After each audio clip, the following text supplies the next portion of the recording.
Hey Sherry, can you hear us? Hi, Jerry. Yes, I can hear you. Awesome. We're about to get started. Okay. Hey Sherry, can you hear us? Hi, Jerry. Yes, I can hear you. Hi, everybody. Sorry, I had a flood at my house, so that's why I'm here. Oh, you have a great backdrop, so it looks good. Sorry. Nice to see you. I'm Arthur Marcus, Chair of the Historic Preservation Board, and I'm calling the meeting to order at 5:10 p.m. We're a little late today because of some technical difficulties. Clerk, please take the roll. Mr. Bray? Here. Mr. Jones? Here. Ms. Mosti? Here. Mr. Rosa? Mr. Chavon? Mr. Taylor? Ms. Walker? Here. And Chair Marcus? Here. You have a- We have a quorum, okay. We're now going to stand and state the Pledge of Allegiance. Please rise and salute the flag. I pledge allegiance to the flag of the United States of America and to the republic for which it stands, one nation, under God, indivisible, with liberty and justice for all. Thank you. So has everyone on the board had an opportunity to review the minutes from the last meeting? Anyone have any changes or revisions? If not, I will entertain a motion on the minutes. Make a motion to approve the minutes from our June meeting. Great, Ashley makes the motion. Seconds it. Alan seconds it. All in favor? Aye. The motion carries. All persons who wish to speak to the board today must be sworn in by the Assistant City Attorney. So if you want to, please raise your right hand and stand to be sworn in. Hi, I'm Shari Wallen. If you're going to speak to the board today, can you please stand and raise your right hand? Do you swear or affirm to tell the truth, the whole truth, and nothing but the truth? I do. Thank you. And each member of the public who wishes to speak on any item will have a length of time not to exceed 3 minutes per item. Chair, so the first item, our only item on this formal agenda, is UDPHB 24019 at 1528 Argyle Drive. Trish? Yep, so I'll do the staff report. Tricia, you guys want to do the disclosures first so we don't forget? Yes, thank you. Okay. Anyone have any disclosures? No disclosure. None. Site visit. Site visit, okay. Okay, so I'm Tricia Logan, Principal Urban Planner, and this property is requesting a second-story addition to the existing house that was identified as a non-contributing property in the most recent Architectural Resource Survey. And so they're just looking to add that second story on a portion of the house. As you look at the screen on the first slide that Jerry's pulling up now, it does show the portion of the house where the second story would be located. There's already a portion of the house that has a second story addition on it, and then an area with a rooming 1 story. What they're looking to do is just match the existing materials that already are on the house. So right now it's a white stucco house with just a shingle roof, so they would match those materials on the second floor. And they meet all of the applicable criteria within the code, including the sailboat bend material and design guidelines. And so with that, I'll read the summary conclusion. Staff finds that the application for a COA for major alterations under case number UDP-HP 24019, located at 1528 Argyle Drive, meets the criteria as outlined in section 472411 D3CI of the ULDR, meets the criteria as outlined in section 472411 D3CII of the ULDR, and meets the criteria as outlined in section 4717 of the ULDR. There are a few conditions listed on the last page of the staff report on page 4. One is that all window frames must match the existing frame color, and all glass must match the existing glass color in the existing windows for consistency. The second item is about archaeology, so it's an archaeology condition. I won't read that in full. Thank you. For your sake. And then this application is subject to the approval by building, zoning, floodplain, and all ULDR requirements. Great. Would the applicant like to speak? We're good if you're good. Do you have nothing to add to what you've done? Okay. Everything. Okay, good. Is there anyone from the public who wishes to speak? Okay, with that, seeing no one else in the audience, I will close the public discussion and open it up to board discussion. Richard, I know you have something to say. No, I just think that it's a good plan where it's matching everything and it meets all the requirements, so I have no objections. No comment. Yeah, no objections. I don't have any questions either. The staff report's pretty thorough. And No, I think it's a good addition, and my only comment as an architect is I have to ask you, it looks like so many of the windows seem so small for the facade on the front, but maybe not from the inside where you're looking at them. You'll have to stand up at the microphone. Yes, I'm the contractor, I'm Oh, sorry. you're the contractor, just introduce yourself. Yes, Alan Keen, general contractor, Cadical Enterprises. I've done the 2 other additions, previously. Okay. I think the one in, I think it was 09, second one in 16. So. So you know the house. Inside out, I've built everything in there. So I know that we're just trying to match the bottom, because they have a few narrower windows at the bottom on the existing. Okay. I'm just saying, technically, that's the purpose. Okay. so let me ask you this, and would that be a possibility if they wanted to change all the windows to match but be bigger? Because light is good. Well, yeah, but that would be a material change to your submission. Correct, that's Okay. correct. And you'd Just have to, ask it. I mean, you could do that, but then you'd have to come back.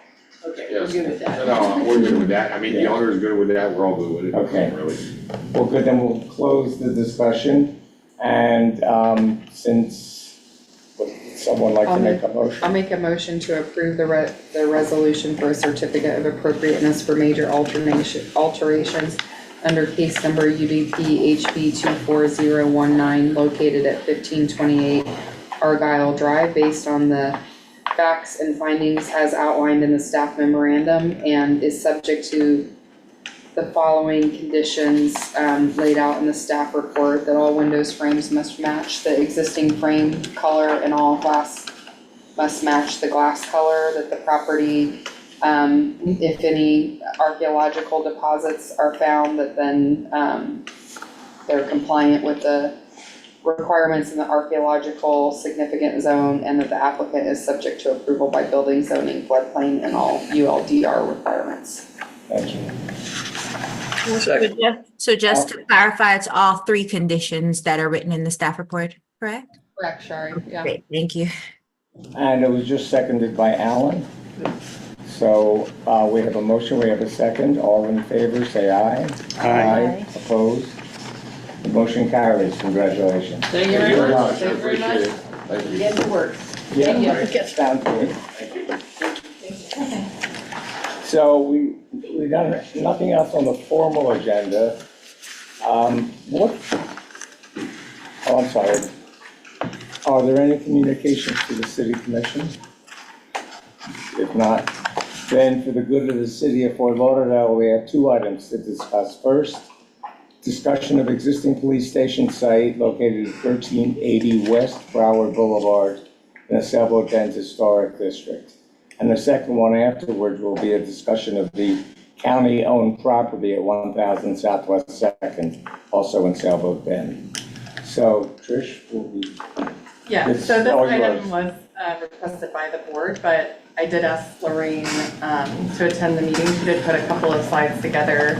So we can kind of quickly go through the slides for the police headquarters first, just to talk about the overview of the property, what's allowed there, and then Richard Bray had. what are we heading towards? What's the purpose of this discussion? So I think it was just what are the options for this particular site, In terms of, development in the future.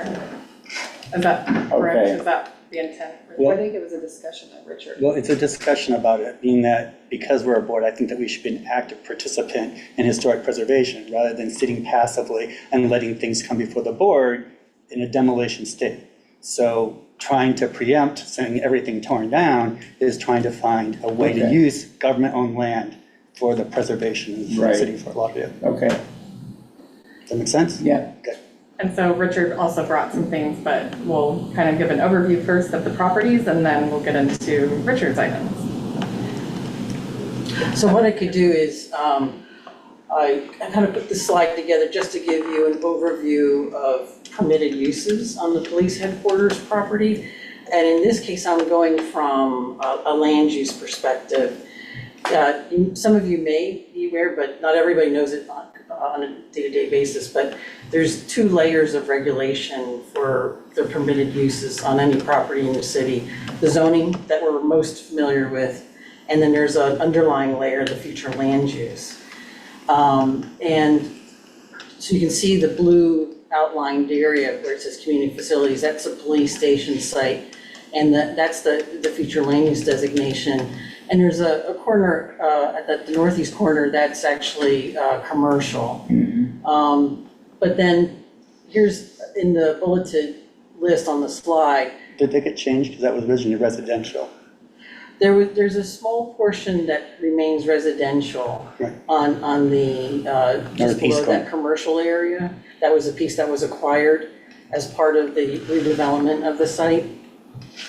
So in the community facilities designation, the permitted uses include schools and churches, hospitals, special residential facilities, government administration like the police headquarters, or any other city or county or other government-related use, cultural centers and historic buildings, utilities, for example, and it could be a site for a future pump station if one is needed for the neighborhood, and Public Works makes that recommendation. And also in the last year, the Broward County made an adjustment to their plan, which actually governs our comprehensive plan, that's the plan that outlines the future land use designations. They said that when it comes to parcels with the community facilities land use, that residential buildings could be built when 25% of the dwelling units are deed restricted for affordable housing, and that residential units would be allowed up to 50 dwelling units per acre. 25% of which residential units? So that would be residential units built on the site. Okay, Then 25% of those would have to be affordable. okay. Yeah, 1 out of 4, basically, Right, right. of the, in order to build there.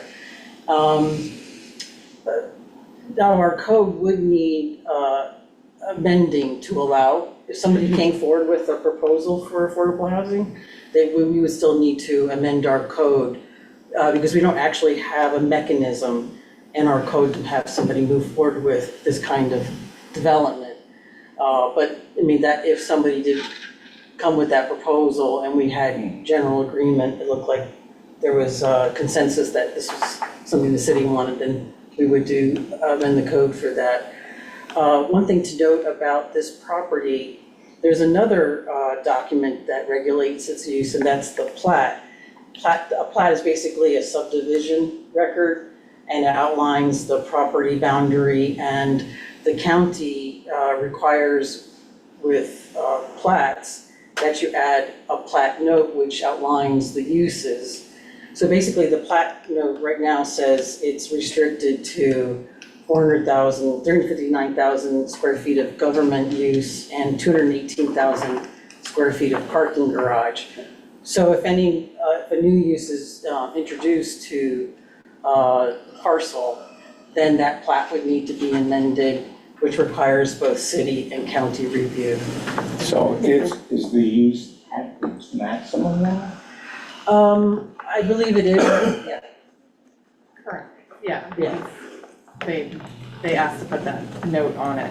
Oh, so they, So it just has, it yeah, has to go back through a process in order to add anything else. Right. okay. Currently, it's all fenced off, so it's not being really used for, But it's under construction, so basically, they can't construct that use without, Without, yeah. well, without everything in alignment, including the plat. Okay. And it's currently divided into two separate parcels. It's actually all one parcel So one now. parcel. Okay. Yeah, it's all one parcel now. And is it intended to be used entirely by the police headquarters? Because you mentioned that there are other civic activities that can fit on here. That will be up to the city commission. Okay. Yeah, we haven't received any specific direction. But right now, in terms of development, how much of this blue land is being developed for the police? So it's primarily the northeast, probably the eastern half.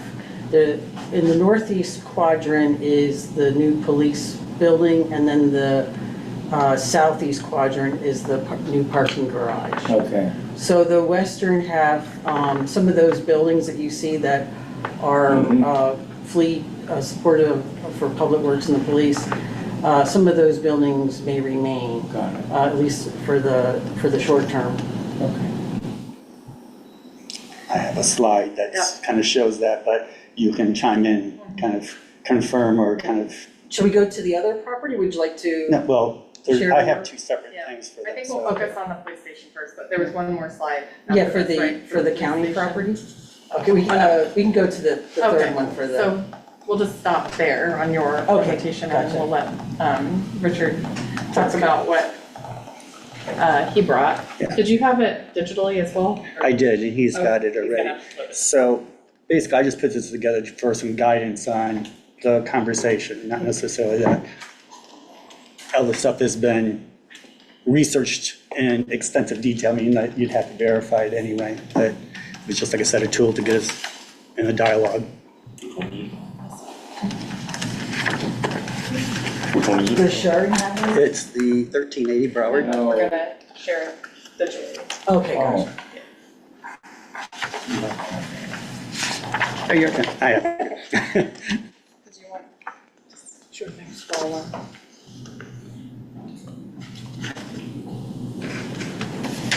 Basically, the first slide just talks about our duties and powers, and it does talk about we have, advising federal, state, county governments, boards, and departments. And so we do have this ability to talk about these subject matters. Okay, and then, let me just go to the next page. And just bullet points is like, as Richard Rose had pointed out before, there was a question about where do we put some of these historic properties before they're going to demolition? And so that's why this was brought up. And the land that's between 1300 and 1400 West Burley Boulevard is the police station, and some lobbying groups came before the Civic Association and who had talked about possible uses of it already. So this is what prompted me to kind of be an active role in this process before it gets too far along. And This is uses of which land? the 1380 Broward Boulevard, that's the subject area. Where the we're police referring to. station is going? Sort of, because the police station's at 1300, this is at 1380. So Okay. they're technically, from what I know, and we'll get to it at some point. So I had indicated, there's an article in the New York Times that talked about adaptive reuse, and it talks about using some of these properties, existing historic properties, and reusing them for other purposes, such as they have used already in the Himmershey district, where a lot of those properties are used for other purposes. History Fort Lauderdale, Shippey House, the New River House, Museum. There's different purposes that some of these structures are used for. And so a lot of these houses that we're applying for demolition and we're approving could be reused in this area and used for business purposes or for services for the community. So you're proposing to relocate the homes from their original locations because of Some- whatever reasons? Right, rather than having demoed, Okay. preserving the structures. So who pays for the moving? Well, that's a consideration Okay. for further dialogue. It's Got for it, us to yeah. decide. It's part of the whole conversation. So in the next slide, I'm just going to show an example of, I owned a property myself in Mount Dora, Florida. It was a Victorian house that we repurposed, reused for rapid reuse. The interior we used for decorative purposes, tabletop stuff, Christmas stuff. And the exterior, we used the land for outdoor pots and sculptures and fountains. So, we reused the property for our purposes. It had mixed use availability. So that's an example of what you can do with some of these properties.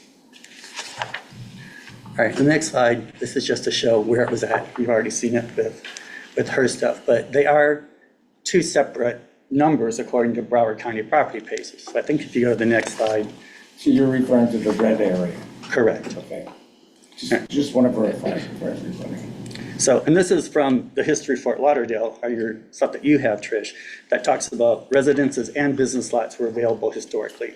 And so it's not just like we need to be focused on the residential properties, but we can have businesses in the Sailboat Bend Historic District too.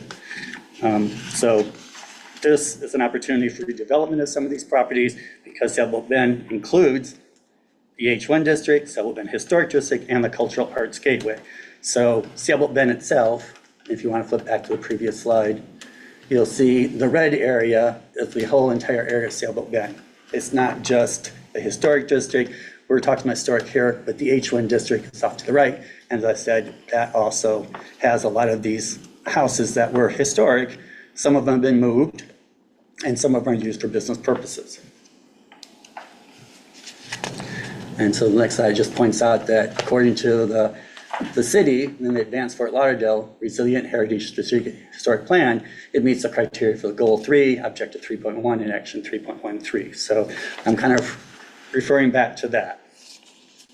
All right, so the next slide just shows that the number of government-owned land in Sailboat Bend is pretty extensive. So, there is a lot of flexibility, a lot of things that the city can do with land that's within the district, the historic districts, and within the whole Sailboat Bend district. And the next slide just shows Hammershey is right down there, has a number of already publicly museums and structures, and most of the structures in the H1 district are historic by nature. Many of the properties are used for business purposes and are owned by the city of Fort Lauderdale. All right, and then the next slide just kind of shows what I understand was presented by the police station as the land to the right is where the police station is. To the left is what is available to still kind of use for other purposes. And I just kind of laid out where some of the streets are on the map, so you get an idea where entry points could possibly be, if you're kind of like lay out or plan how you would use this lot. The next one just kind of shows exactly what I'm saying, that's 1380, and it does show the square footage on the lot. If that's inaccurate, I don't know, but that's what I see online at Broward County property appraisers. So if you've got 3,890 square feet, and you divide that by 43,560 per acre, you almost have 9 acres. And on that 9 acres at 5,000 per square feet per lot, which is a typical single-family home, you can put 78 homes there. So not that we'd want to do that, but that's a lot of homes that could be preserved in an area in the city that we were talking about, rather than having demolition. All right, this slide's an example of a property in Delray Beach, Sunny Village project that's going on up there. They have actually worked with this PEB Capital, that's a member of the Old Historic District and the Delray Historic Society and the Chamber of Commerce to develop this property. It has 5 historic properties that they've relocated onto this lot, and then they've worked with the developer to have other purposes there. So there is, 26,000 square feet of dining, beverage space, 96,000 office space, 7,000 square feet of retail space. So this is kind of an example of what could possibly go there if we reserve a portion of it for preserving some of these houses before they're demoed. They can be relocated here, and you can make it more of an interesting area that bridges the other parts of Sailboat Bend. At this point, you have the police station, the PUD, that kind of breaks up the district rather than having this connection or fluidity that goes on between what's east of the police station and what's west of the police station. So by relocating some of these houses, you kind of build more of that connective tissue for the entire historic district. So then, just reiterating, the Sailboat Bend Historic District is actually comprised of multiple subdivisions, as you talked about with plots. The Bryan Place, Bryan Subdivision, River Highlands, and Waverly Place being the original plot, the largest original plot. So Harmon Avenue is. Question, Yep. Richard, back on the Sunday Village project. Yep. So is this lot privately owned and privately maintained, or do you know the specifics of that? I don't know the specifics of ownership, but a developer came on and they decided that they wanted to develop for commercial use, and so that's what most of it's used for. But like I said, they've set aside the connective tissue from Sure. the historic properties with the other areas of the Delray Beach historic area, because it's actually in the old historic square area. So, like I said, they're trying to bridge things, have new development to make it more appealing for the public and to still preserve the history. But you don't know, I guess my question is. I don't know who's on it, Yeah. I don't know if the county owns it or the city owns it, or who owns that lot, Yeah, to answer your okay. question. And what are they using the historic buildings for? It's not finished yet. It's not What's finished the yet. intent? Residential, commercial? Business. I don't know. It could be Okay. mixed use, like I had with my property, so that it could be residential, or it could be for commercial use. And It is- says on here retail and food and beverage. Well, but that could be the other spaces that are gonna be built out. Oh, So I don't know if those specific historic properties are gonna be used for commercial, or if their intention is to use them for residential. And this is a private development? Yes, from what I know. Okay. So then I'm just pointing out that Harmon Avenue kind of cuts right in through there, 13th Avenue. And so I'm thinking that you could probably use Harmon, Bryan, or Brook Village as possible suggestions for this. So like you have Hemmershey, you actually could have it named one of these types of things with those streets and the plots that are there, and do a similar thing as they did with Sunday Village. wait, what, can you go back? Sorry, I'm confused. Okay, that's this slide, and this is that Delray That's right. proposal just next. Overlaid on top of that red area. So Okay, I'm just showing you an example of what could be done. Savo then, right? I see, I got you. So that you could have a fair number of like 14, 15 houses with other development around it. But you still leaves the land if you kind of recognize that this is allocated for preserving these houses and relocating them to that. As I said, just like they did in Hemmershey, there's other properties that were done with that. And so you're allowing to preserve and make that connectivity of the community. And when this would be done to scale, as you said, you'd have 78 houses, so. You could, I'm just saying, You could, but there this is, probably would be more built. but I use this as a No, template of saying. It's a great visual aid, it really is. Yeah. I agree. And then just the conclusion was the last page talking about preserving a portion of the city of Fort Lauderdale that's owned for relocation to Germany historic properties could have significance for Fort Lauderdale as the center of Broward County commercially and in government. The existing historic districts are budding and commercial and professional core of the town, as such, that of the county. Preservation of architectural ambience and integrity of the downtown will stabilize the historic districts and act as a nucleus for future economic revitalization. All involved in this process should be encouraged rehabilitation and retention of existing building stock that defines cultural heritage and sense of place. Broward Boulevard is considered the gateway to Fort Lauderdale. Seattle Bend Historic District runs 8 blocks along Broward Boulevard with limited visual representation for historic preservation. Therefore, this lot would represent an opportunity to highlight the city and county support of historic preservation. Opportunities for redevelopment and new development in historic districts should consider Carl Elefante, the greenest building is the one which already exists. And reuse of historic buildings is sustainably more beneficial to the environment than new construction, as identified in the Advanced Fort Lauderdale Resilient Heritage Strategic Historic Preservation Plan. So that's, if you have other comments, fine, but that's what I kind of laid out as my thought in some of this.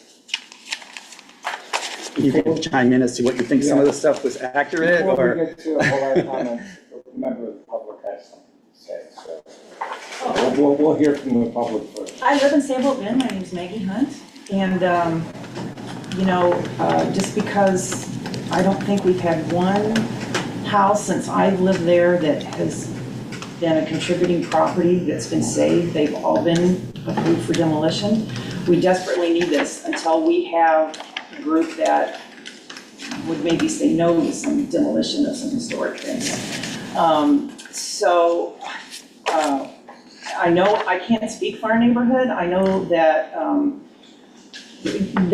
neighborhood hasn't seen that last slide of Richard's layout, but just the idea of having a spot to move things, I know that people that know about it seem to like that general idea. I personally love that rendering you did, Richard, the layout. But I think it's also important to know, though, that there is an unsolicited proposal for that site. And I don't know if you guys know about it. It's already been given to Tricia mentioned it. and it's for 2 very large blocks of affordable housing.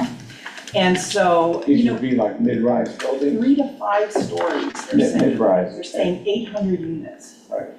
And the neighborhood really, I can't speak, we haven't voted on it, but when we had a meeting and they came in, there was a lot of people opposed to it.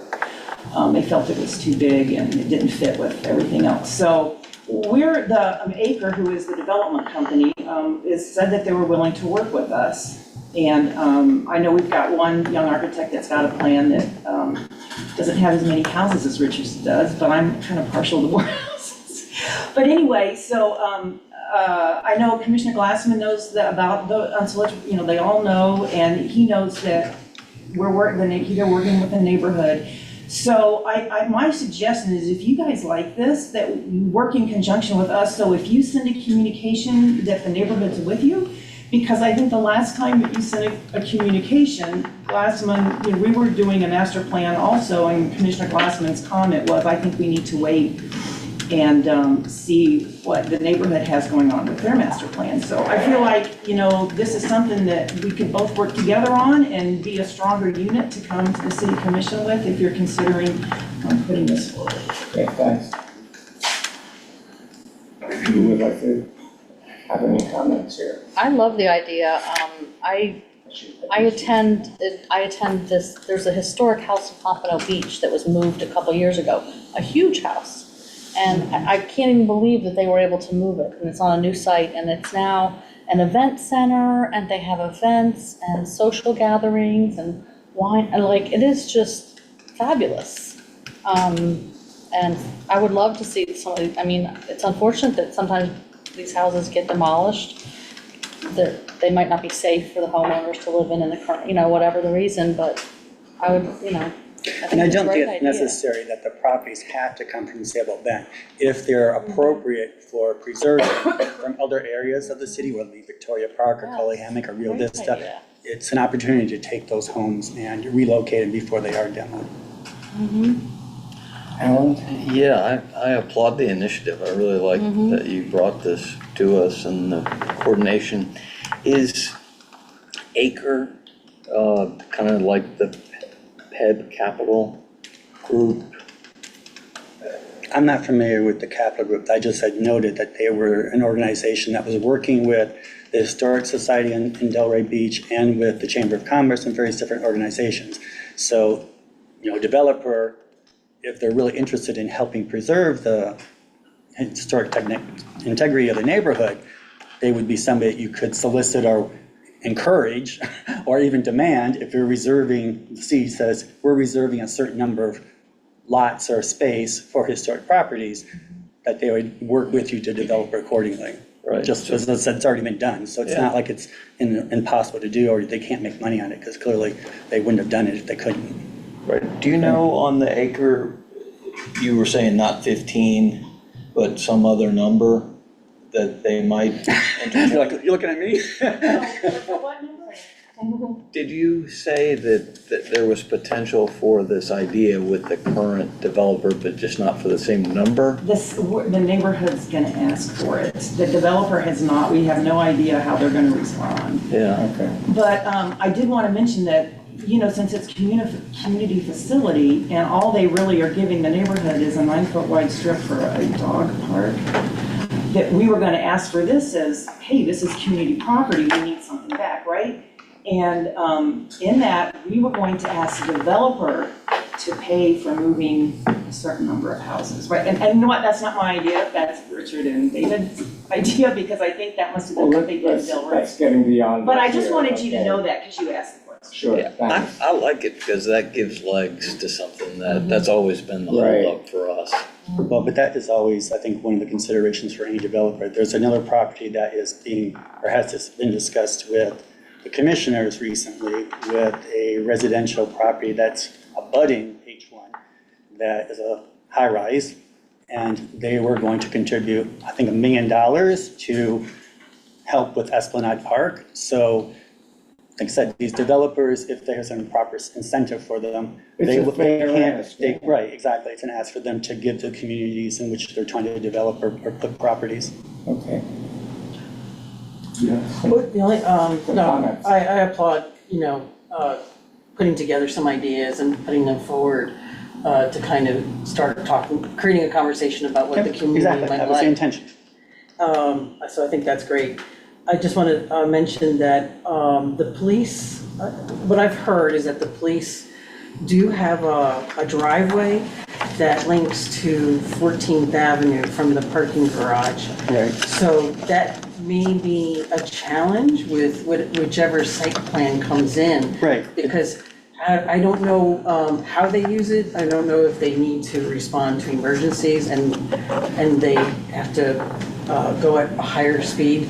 I'm not quite Right. aware, but that will definitely need to be worked out. And if you flip back to the previous slides where it just shows like this one, where First Yeah. Avenue out, if you use that as a cut through, you, again, divide it up, so that's your street that goes into where the police are, so, you know, They there can is, make it work. yeah. They'll make it work. Yeah, and I just want to mention, Yeah, what I've yeah. learned. And then I also had the impression that in the past that the neighborhood to the south did not want an entry on Southwest Second Court. But, That's right.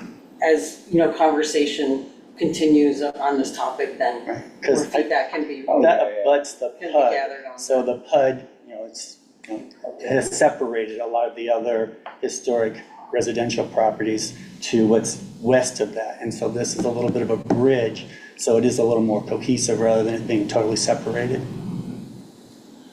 So I have a comment. I like the idea, but I'm raising some concerns Yeah, with it. of course, and there's I mean, gonna be obviously- extensive conversations, Yeah, obviously, no, but. the first concern is who's gonna pay for this? And obviously, that's a great opportunity to ask a developer. All we can say is no. Right. But I think it's a great opportunity because you're modeling it over the other agreements that have been cast in the city. So Right. you have precedent, which is great.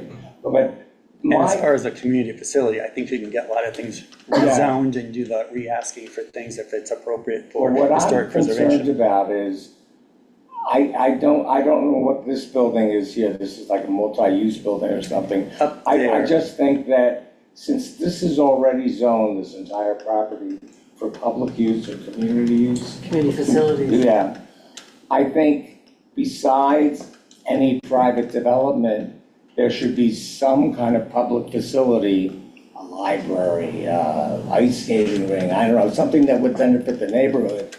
Because the private development is certainly nice, but I do think that the neighborhood might benefit from some green space or whatever it is. again, If you- that's if you working feel- with the developer to come up Oh, with if something you that's feel appropriate.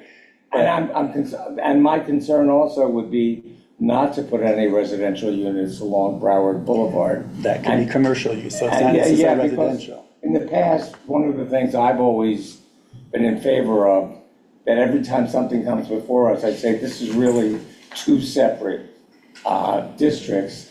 And I think that the Broward Boulevard portion to the south of Broward Boulevard should be sampled in A1 or something, and A2. But I think there's such a difference in the uses of the properties Right. that it would help in the future.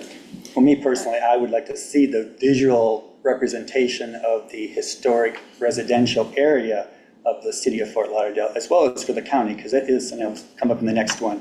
This is the only residential historic district in the entire county. So being this is the gateway to Broward County as well as the city of Fort Lauderdale, it'd be nice that this was a signal that this was a historic district, so that you would see that these were residential properties too, and they could again be used as business purposes, but be visually engaging for people to see that there's a historic preservation that cares about that for the city and for the county. So Well, adaptive reuse is seen as a positive within historic preservation.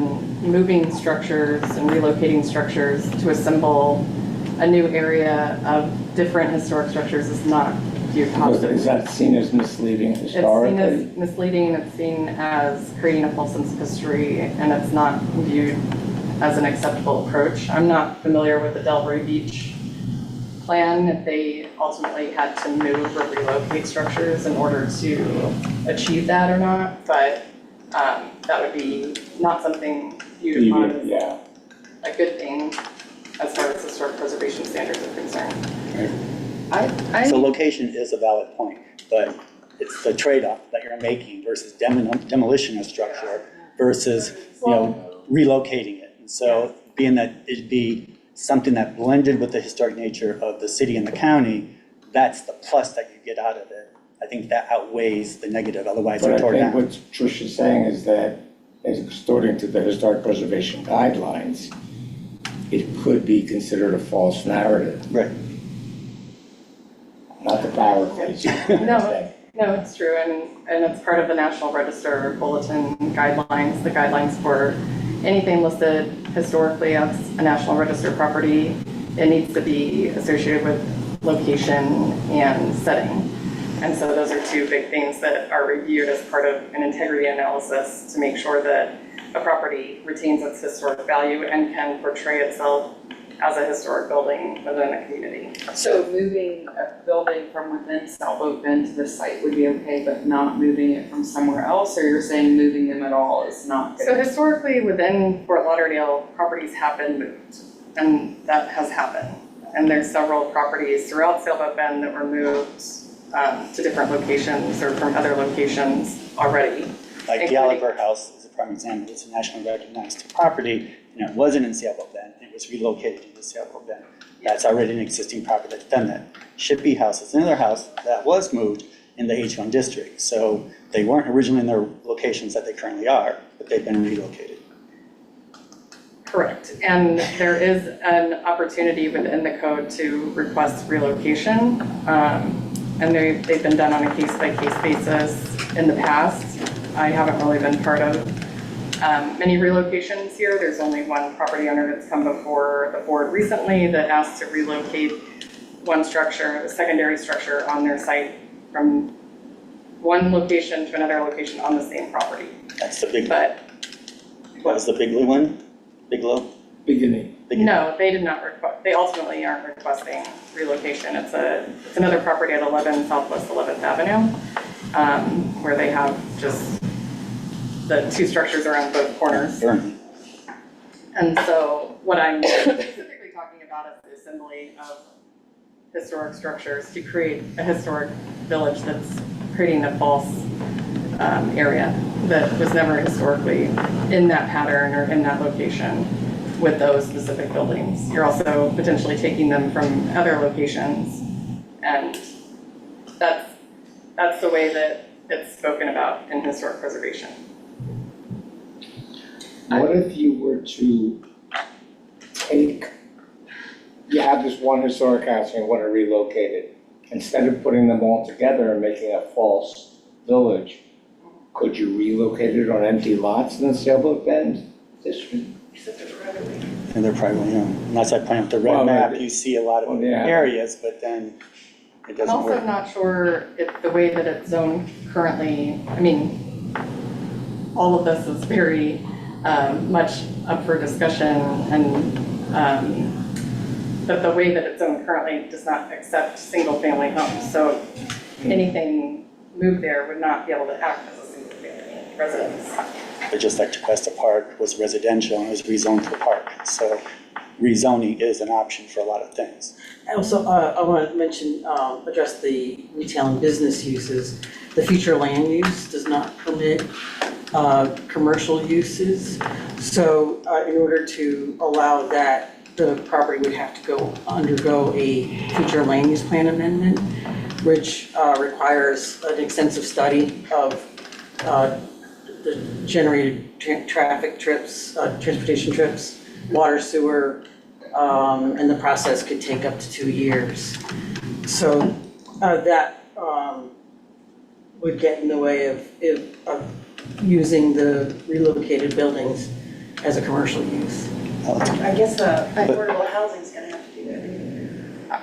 I generally like the idea of trying to be creative in ways. I mean, we often talk about like, what do you do with these buildings and how do you preserve them? And in a lot of places, if we do nothing, they're going to end up being demolished in the end. So I really like that, and I like the concept of trying to think outside the box to come up with something.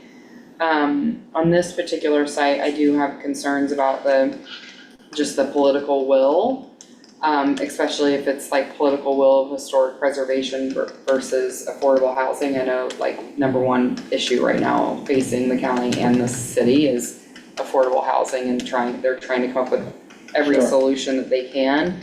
But I do think that for us to think about how to do these things, as Richard is suggesting, and to try to think outside the box is something that we should be doing, and should be trying to think through however it's done in a historically appropriate manner.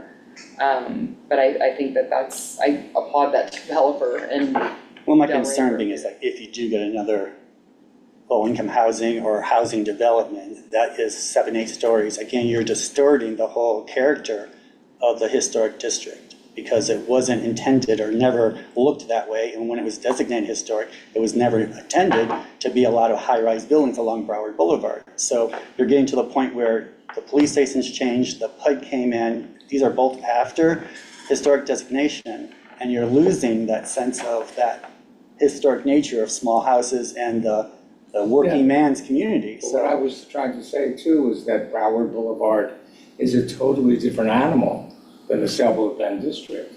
I don't think Broward Boulevard deserves single-family homes. It's not the entrance to the kind of city we want, and it's also not the place for residential to be on such a busy highway.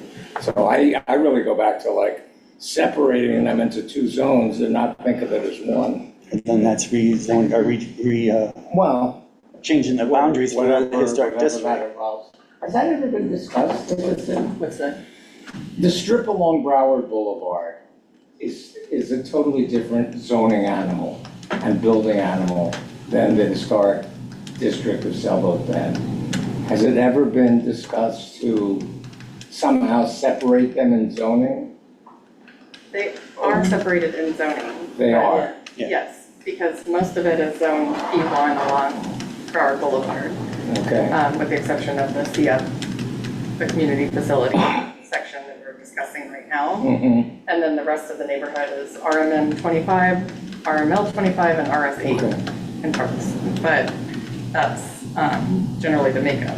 We have brought before the board a few years ago to separate that area along Broward Boulevard from the historic district itself. But it didn't go forward, and the board requested it to be removed from. Why don't we bring it back? the board, like this board or like the county? The neighborhood city commission? really- This board, Oh, yeah, and people from the neighborhood did come out and talk And about it. people from the neighborhood did not like it? Overwhelmingly did not like it.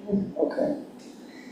I agree with you, Just a it is a suggestion. very different, and I don't, Yeah. like, it is, and I don't think that, like, I do think that as the downtown and the area becomes a more developed and metropolitan city, I think that that area is only gonna get more and more built up, and I think that city leaders intend for it to get built up, I don't think it's. Well, they are looking for that, and I think that in the long run, it should be built up.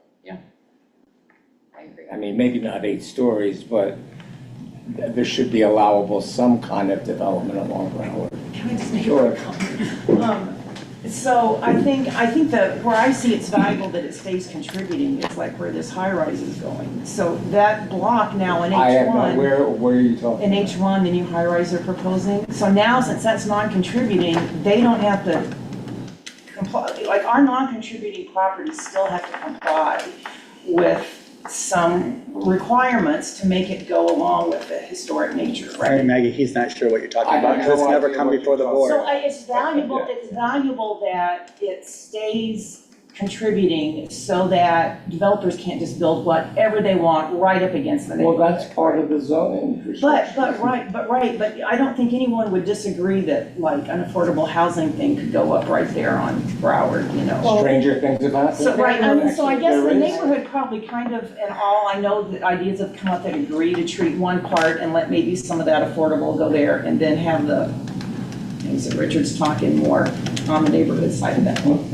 I did, maybe saying the same things. The comprehensive plan does support building multifamily transit-oriented development along the major corridors like Broward Boulevard. Part of the reason is, in terms of housing affordability, is providing the opportunity to possibly use transit to get to work or to school and so forth. So, so it is actually an appropriate location for multifamily uses. And our the planning documents do support that. There's also neighborhood compatibility requirements for any properties that are abutting or within a certain amount of feet from residential properties. So there's setback requirements and, you know, like setback requirements as far as height is concerned. And there is a height limitation on the CF property as well. 60 feet. So, Do we want to talk quickly about the other property? Yeah, let's transition that when you're ready. And, well, I don't know how to sum up our discussion. Maybe we should do them both together at the end. sure. Okay. Jerry, could you bring up the other Lead to presentation? the 1000 Southwest 2nd. The one from the city first, so that we could just give an overview of what's Oh, allowed. no, not that one. Yes, that one. That's, all right. That never is the mind. one that I want. Okay. Thank you.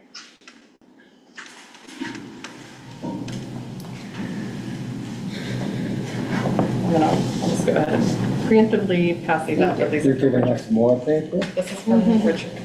So we'll get to it.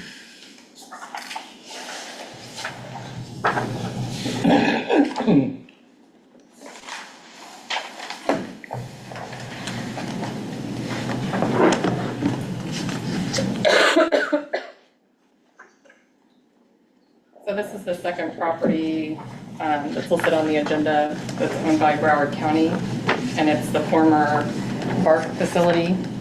What facility? The BARC facility, it's the Broward Addiction Recovery. Addiction Recovery Center. What cross streets? I can't read it from here. Southwest 2nd is to the north. It's between 11th and, I want to say 9th. Oh, is that what, okay, that's what I It might couldn't be read. 10th. Okay. It's an interior lot, so it doesn't really have an east Right. and west.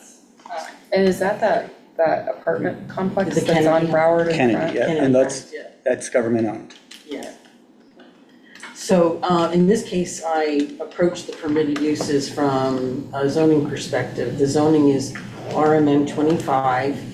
So residential units, you're allowed up to 25 dwelling units per acre. And you can see you're allowed single-family duplexes, cluster townhouses, multifamily, community residences.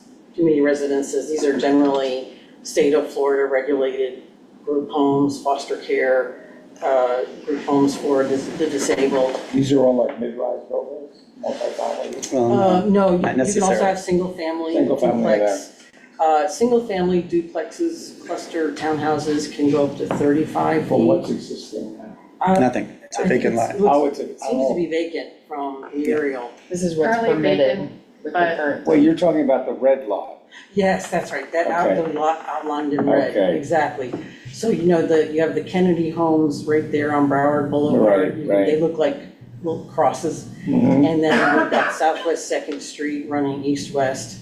And then the lot outlined in red is the parcel owned by the county, which was the former site of the Broward Addiction and Recovery Center.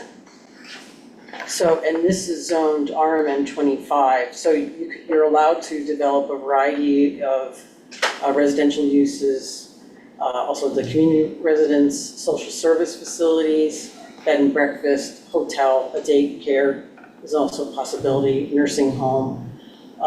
If the county chose, they could ask for bonus residential dwelling units.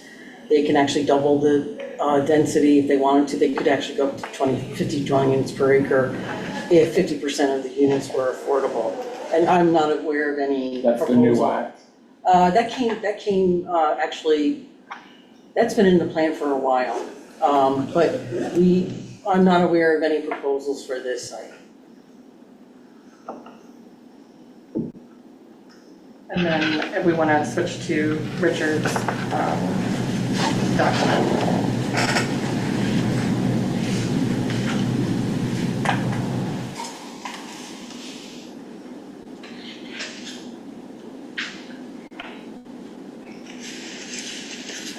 I always come back to Sharon.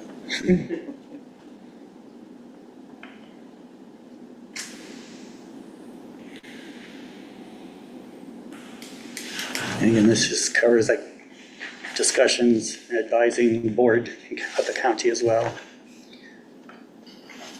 All right, so you just go to the next page then. Okay, and that is again, government-owned land, and the one that's in bright red is the plot that she already showed you on her slide. So you can just skip to the next one. And the proposal is to use this for the same No, idea? no. Okay. So it's currently owned by Broward County. As we talked about, the lot is located in the only residential historic district in Broward County. Broward County is also a certified local government. The land could be used as a community garden in the center of a residential historic district. Historically, community gardens go back to the 1800s, 1940s, 1960s, and to the present. The main purpose in the US was to grow food. 1960s to the present, they're improving neighborhoods with beautiful gardens, cultural traditions, and growing food. The suggestion is to focus on renters or residents within the land who live within the historic district to have a small lot. They enjoy getting their hands on the ground, return to nature to grow fruit and vegetables, create flower gardens and sanctuaries, improves community inclusivity, engagement, and mental health. Let's go to the next slide. And again, this is Broward County Property Appraisers. There's the 66,637 square feet, 43,000 for acre, so it's an acre and a half. Generally, what I've seen, lots are 25 by 25, so 625 square feet. So in general, you're going to get over 100 gardens in this lot. So are you proposing this for a community garden? Yes. Okay. All right, so the next slide. These are currently the parks that are in Sailboat Bend that are city-owned and run. This is a county park that I'm suggesting. All right, you can go to the next slide. And in Broward County, there are 12 listed on Broward County's website that are in the city of Fort Lauderdale. And then you see that there is none that are in, well, that's coming up, but that the majority of them are in District 8 for the county, which is Robert McKenzie's. You can kind of see where most of them are located on the maps there. All right, so if you flip to the next slide, if you do the city of Fort Lauderdale, it's an overlay with it. The majority of them are in District 3. There's one in District 1, way up there in 10. And District 2 has 0, which is Steve Glassman's in Sailboat Bend. There's 9, like I said, in the District 3, and 1 in District 4.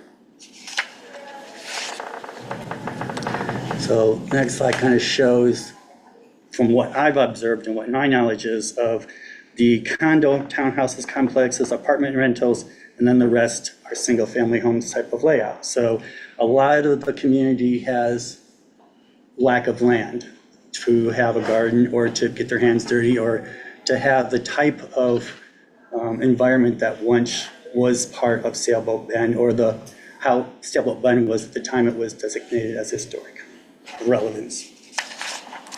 All right, so the history a little bit, again, goes back to 1826. William Cooley, originally from Maryland, was a farmer, primarily ran an arrowroot Cooney starch mill. The property was located in the north bank of the New River at the present-day 7th Avenue and 4th Avenue Bridge. Cooley's home was cypress logs, sealed and floored, and he cleared and planted 20 acres of sugarcane, arrowroot, corn, potatoes, pumpkins, and had chickens, hogs, and 5 sheep. Okay, vacant lot gardens in 1893, and Detroit was the first city in the US to create an extensive municipally sponsored urban gardening program using vacant lots in the city. 1920, Philadelphia also developed a particularly robust program. Again, it goes just, this little diagram kind of shows a little bit of the history for you to see that it had relevance throughout American history. The example I'm going to show on the next page is Boston's Fenway Park. 1942, again, the period of relevance for Sailboat Bend, developed the Victory Gardens, and it was located in the Frederick Lawn Homestead's famed Emerald Necklace. I've lived in Boston. I'm very familiar with this park and what they've done there. The purpose was to maintain and encourage urban gardening in the Victory Gardens for the benefit of all the people of the city of Boston, and provide a chance to work outdoors, enjoy green space, and work with nature, as well as to cooperate with Boston Parks Department and other related government agencies. All right. So Richard, I have to ask a question. I think it's a great idea. Who would be against it? Broward County possibly, because, Well, and the possibly, city, yeah. because they want to see more development. housing and development. And so there is some potential pushback, because obviously they want to make Well, is money the on it or community- profit from it. Is the community pushing this idea? I don't know. I'm bringing it because I'm a historic preservation board. I'm looking at it as a historic avenue to approach this property and the district, because like I said, it's Broward County owned, and Broward County has some responsibilities as certified local government. There are no parks that are in District 2 or in Sailboat Bend. And so being that community gardens were a part of that history, that this is a good location to establish that for Broward County and the city of Fort Lauderdale. Okay. So Richard, help me again with the tie to our committee. This is historic preservation. And It's in a historic district. Victory Gardens, community gardens were historically relevant. And so it is trying to go back to preserve the integrity and the essence of Sailboat Bend and what it really was in the timeframe of significance. So, Well, this is more a land planning issue than a historic preservation issue. but it's, in my opinion, suggesting or requesting that the Broward County, as a certified local government, consider using this lot for a community garden for Yeah. these purposes. Right. I'm fine with that, but I have to agree with Alan that I don't have a clear sense of the historic nature of, It's in the Sailboat Bend Historic District. well, it's in So, the district, yeah, but it's not a building, so. no, it's not, but it's land and it's part of historic Right. preservation. It's just like the Western Park with the Right. Indian Mini. It's part of that archaeological Okay. preservation of the essence and character of a community. So where do you want to take this after our meeting? What do you want to do with this? Well, the suggestion was to make a motion to request Broward County Commissioners consider, investigate whether or not they could use this lot for For- community garden. Okay, okay.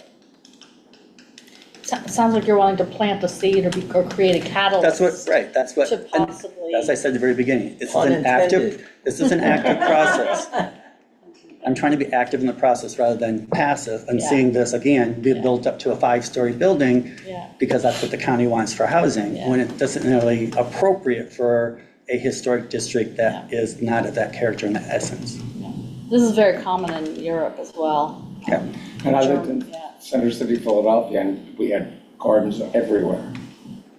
Is there any comparison between the other community gardens and the size of them versus the size of this parcel? Just to, because I think that would come up as far as like the amount of space needed to have a Right. productive Well, garden. on the Fenway Park one, that's where I got this number 25 by 25. That's what they use. Yeah, It's approximately 625 square feet. the So overall acreage. that one's about 8 acres, 7.5.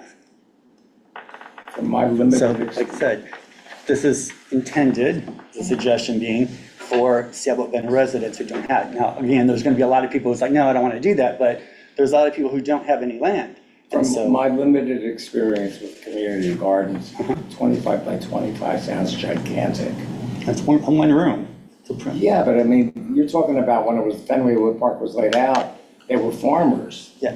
I mean, these are Well, weekend 1940 warriors. was not necessarily, but Okay, yeah, yeah. this area was like I said, a working men's community. So there was farming that Anyway, started with. that's to be worked out, I understand.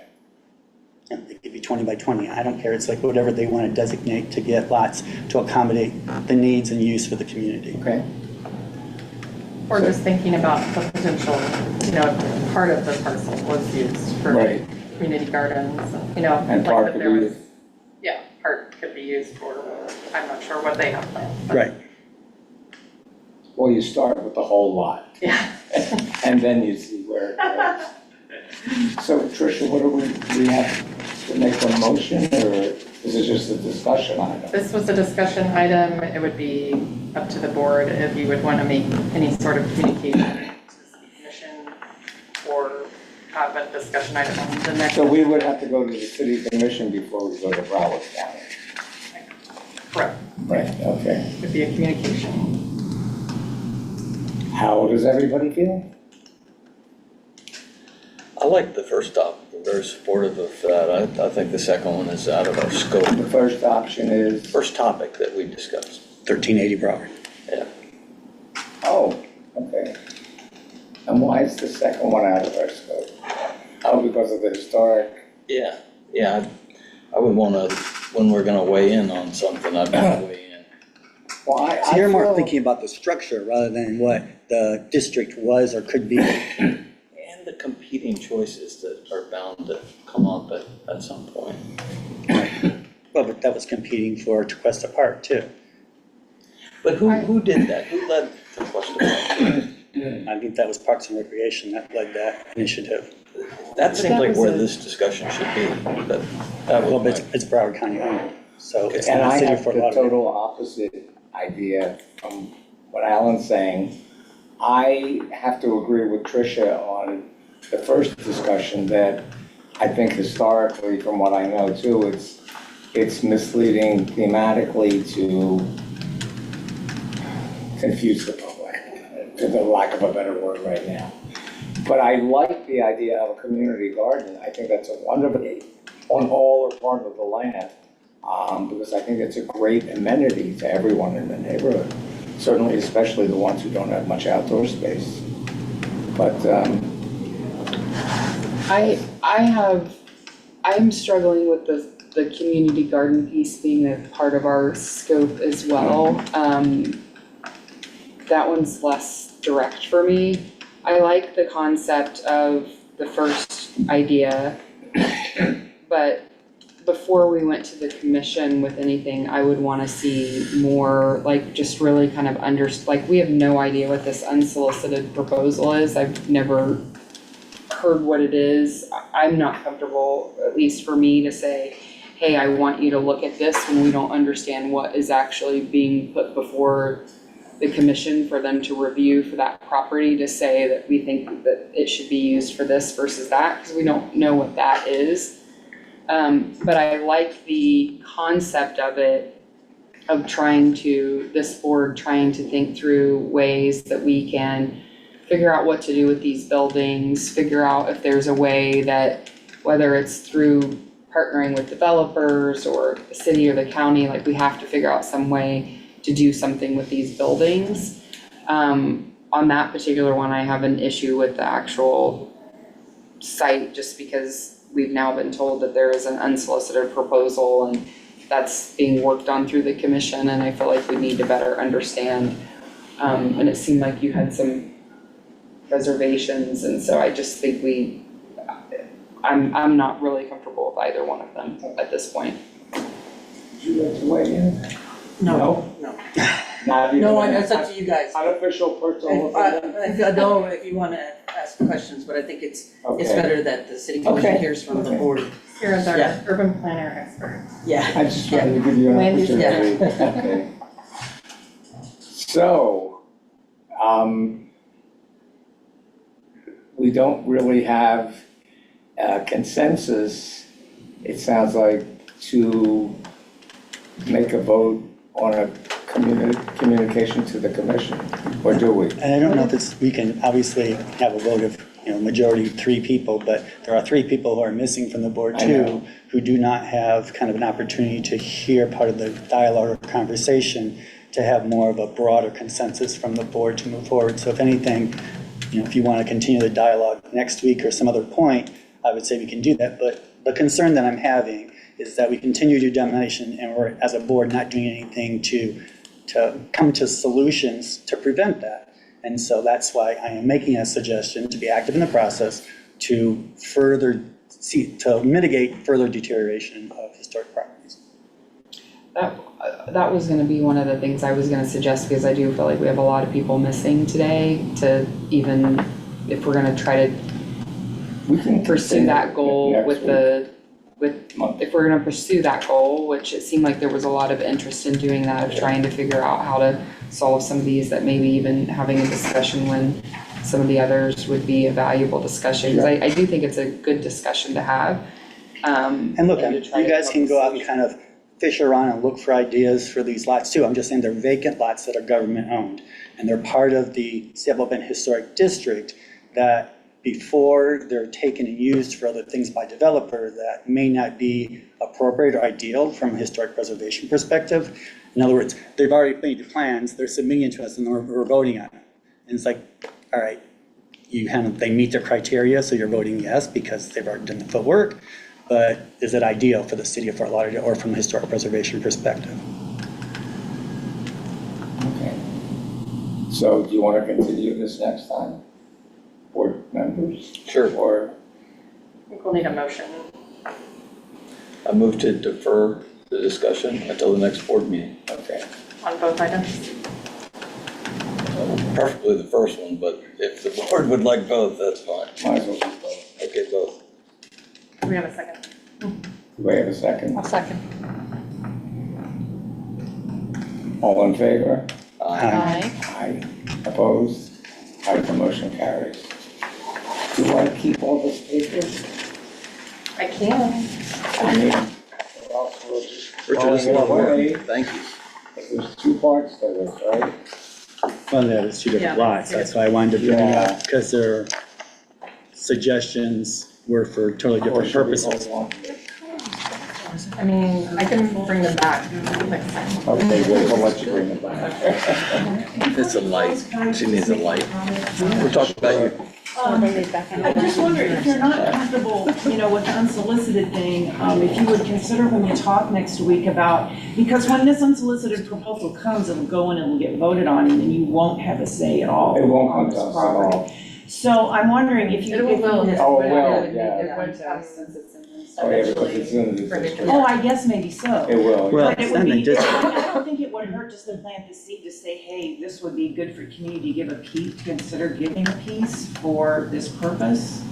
Well, Without that, would that be infringing? And I just maybe next time would like to hear your feedback on just that little general thing, maybe, but I think a comment like that would have the most effect on the developer if somebody like in the city were telling him now or her, Well, the now, neighborhood it because is. by the time they come to our board, Right. it's set in stone. I'm saying this. they've already made an agreement Yeah. about what they're willing to give, whether it's parks and Yeah, that's what I'm recreation saying. or historic preservation. So, So I mean- there should be an ask, in other words, about historic preservation. But what's to preclude anybody from meeting with the developer now?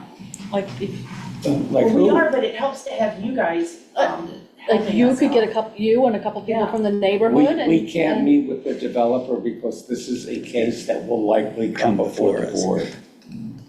So that's why we wouldn't be able to meet with them. Although it's not technically, the one that she's referring As long as you to, disclose it, wouldn't it, like, what's the difference in a city commissioner meeting with somebody before it comes to a board? I defer As long as you to Tricia. disclose it. yeah. I mean, I'll disclose. have Shari weigh in on it, but Yeah, like individually, you can talk to potential developers, but you do have to disclose it. Right. So individually, is that right, Shari? Yeah, well, there would be disclosures, but is this developer coming before this board though? For anything? Potentially, eventually. well, if he's doing Okay. a project adjacent or in Sailboat Bend, he would have to come before the board. Right, but what I'm saying is that somebody mentioned that there's some sort of unsolicited proposal going before the commission, correct? Yes. it Right? was mentioned. So then that would be within the purview of the commissioners, but there's Right. nothing stopping any individual from talking to a developer on their own or talking to a commissioner. about whatever their concerns may be. But wouldn't it Effectively, as a board, I wouldn't recommend intervening in the project if you know that this is gonna come before you, as there may be an assertion of some sort of bias at that point. So I would just, if you would like to give your opinion to the developer or individually or to a commissioner, there's nothing stopping you from doing that.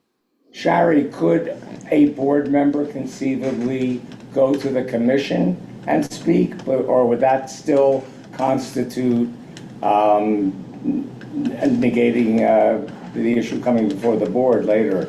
You can go to the commission, the city commission meeting and speak, but just remember under 286, there's that, provision that says that if you feel like you may have a bias or something against someone, then you should abstain from voting. So we always caution folks very carefully of what they say, because if you know that someone's going to come before you at some point in the future, you generally don't want to go for or against something regarding that project, because it essentially has not come before you and there may be a feeling of a bias of some sort. And somebody may have to recuse themselves or something. Right. It doesn't say that you have to, it just insinuates that you may, but generally speaking, if you start talking about a project publicly, then it's Okay. it's not something that I advise you to do. Privately, you can go and speak to whoever you want to. It's just that when you speak publicly about it, just remember that that's something that everyone knows about, and you're going to have to disclose it in the, you will have to disclose it in the meeting anyway, but it's just the assertion is that you have some sort of bias, whether it's for or against, it doesn't really matter. It's just, Understood. yeah. Right, just from my understanding of what Maggie's referring to, it is a property that is adjoined the Esplanade Park, that from my understanding, it's not technically in the H1 district and it's not in the Civil Bend Historic District. So it wouldn't necessarily be required for us to vote on it because it's not. Oh, no, I wasn't talking about that. So, all right. I was talking about the police station. So is it the provision, and I believe that it would probably come under our land use plan with the review and comment, right, Tricia? Is it that close where it would require review and comment? For the police station, it is within the boundary of the district. It would come before us for a new construction proposal. Right. Just like the police station did. But it'll already be designed by then. All right, we forwarded it, so we're going to speak about this next time. Maybe we can have a briefer introduction. And does anybody have a motion to close the meeting unless you have something else to discuss?